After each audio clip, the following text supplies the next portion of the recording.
Hello everyone, welcome to my channel. Please subscribe and hit the bell icon. RHONJ Teresa Giudice considers making up with Kathy and Rosie. Teresa Giudice recently opened up about whether or not she ever make up with her estranged cousins, Kathy Wakile and Rosie Pieri. She also talked about Teresa Giudice and her standing with Joe Giudice's family, plus more juicy details about Real Housewives of New Jersey. Keep reading to see what she revealed. Teresa Giudice addresses relationship with Kathy. On the August 22 episode of All About THR podcast, Teresa Giudice spoke about reconciling with her cousins Kathy and Rosie. She said, "I haven't seen them in forever. They live their lives, I live my life, and I wish them well and I never run into them. I never see them. And that's about it." That RHONJ star was asked if she'd acknowledge them if she saw them out in public. "Of course, I would say hi. I have to say I love Kathy's kids, Victoria Wakile and Joseph Wakile." She continued, speaking about how Kathy's daughter Victoria recently got married. "So happy for her," the Real Housewives star said. Then she spoke about seeing Kathy's son, who she affectionately calls Joey, recently at a bar. "I was so happy to see him," Teresa said. "I always had a great love for her kids." RHONJ star spends time with her ex's family. Where other family matters are concerned, Teresa has remained on good terms with her ex-husband's family. She and Joe Giudice divorced in 2020. He was deported to Italy for bank and wire fraud. Joe has since moved to the Bahamas, where his daughters take turns visiting with him. When Joe first left, it was a little. I didn't see them. Joe's grandmother passed away first. We went to the wake, Louis and I. We gave our condolences, and then after that, I think it was Gia's graduation. That was the first time that I had to see them in a social setting, and it was good," Teresa said on the podcast. "We said hi to them and then every single time it got easier and easier." That RHONJ star said that his family came from Melania's graduation photos. She also revealed that they were all sweet to her new husband, Luis Ruiz. Teresa Giudice said that they've never had anything negative to say about her and vice versa. Her 4 daughters also spend a good amount of time with their dad's family. Additionally, she pointed out Joe's family's bond. They always have each other's back, no jealousy, they're always there for each other, which I love. When it came to discussing the ongoing drama with Teresa Giudice from Real Housewives of Orange County, Teresa Giudice said she's over it. She said Teresa has always got something to say about me. The Bravo star continued, "I get it, but it's like, I don't talk asterisk about her. It's like, stop please, I usually don't throw the first punch. I don't." Teresa Giudice stood on the balcony of her Montville mansion, her eyes scanning the sprawling garden below.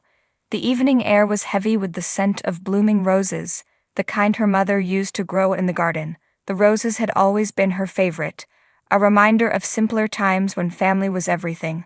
Now, as she gazed at them, she couldn't help but think of the fractures in her own family, the deep chasm that had formed between her and her cousins, Kathy Wakile and Rosie Pieri. The years had not been kind to their relationship.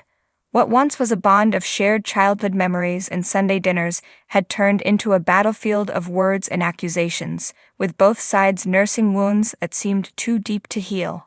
It was hard to pinpoint exactly when things had gone so wrong, but the fame and fortune that came with asterisk, the Real Housewives of New Jersey asterisk, had certainly played a role. The show had a way of turning family feuds into public spectacles, with cameras capturing every tear, every argument, and every cutting remark. Teresa sighed, turning away from the view. She knew she wasn't blameless. Stubbornness ran in the family, and she had inherited more than her fair share. But lately something had been gnawing at her, a feeling she couldn't quite shake. Maybe it was the realization that time was slipping away faster than she had imagined, or perhaps it was the loss of her parents, the bedrock of their family, that had left her feeling unmoored. Whatever it was, it had planted a seed in her mind, a dangerous, treacherous thought. Should she consider making up with Kathy and Rosie? The idea was both terrifying and tantalizing. Teresa wasn't sure how to go about it, or even if it was the right thing to do, but the thought wouldn't leave her alone. She had seen what unresolved issues could do to a family, how bitterness could fester and grow until it consumed everything. And while she was still angry about how things had played out, A part of her couldn't help but wonder if it was worth it to keep holding on to that anger. Downstairs, the doorbell rang, jolting Teresa out of her thoughts. She descended the staircase, her hand gliding along the polished wood of the banister. As she opened the door, she found herself face to face with her brother, Joe Gorga. "Hey Trag," he said, his usual bravado tempered by something softer, something almost tentative. "Hey," Teresa replied, stepping aside to let him in. "What's up?" Joe hesitated, his eyes searching hers. "I was just in the neighborhood and thought I'd stop by." Teresa raised an eyebrow. "Since when do you just stop by?" Joe chuckled, but it didn't reach his eyes. "Since I heard you've been thinking about reaching out to Kathy and Rosie." Teresa stiffened. She hadn't told anyone about her thoughts, not even her closest friends. "How did you?" "Come on, Tre, you know how things get around in this town. And besides, I'm your brother.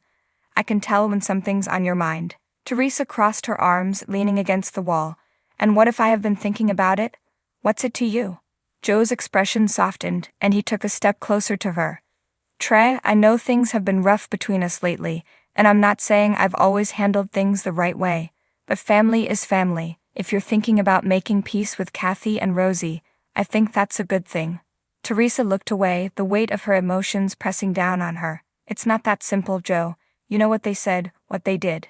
"I know," Joe said quietly. "But you also know that holding on to this stuff, it's not good for you. It's not good for any of us." Teresa's mind flashed back to the reunion shows, the harsh words exchanged, the tears shed. It had all felt so final, so impossible to come back from. But now, with Joe standing in front of her, she couldn't help but wonder if maybe, just maybe, there was a way to move forward. "I don't even know where to start," she admitted, her voice barely above a whisper. Joe smiled, a rare moment of tenderness between them. "You start by reaching out. One step at a time, Tre. No one's saying it'll be easy, but if it's something you want, you'll figure it out." Teresa nodded, feeling a mixture of fear and relief. It was true. She didn't know what the future would hold if she reached out to Kathy and Rosie, but she also knew that the past was something she couldn't change. What she could do was try to build something new, something better. Relief flooded through Teresa, so powerful that she had to blink back tears. She had taken the first step, the hardest one, and now there was no turning back. "Okay," Teresa said, her voice steady. "Let's do it. Let's talk." As she hung up the phone, Teresa felt something she hadn't felt in a long time: hope. It was fragile, like a delicate flower blooming after a harsh winter, but it was there. And in that moment she knew that whatever came next, she was ready to face it.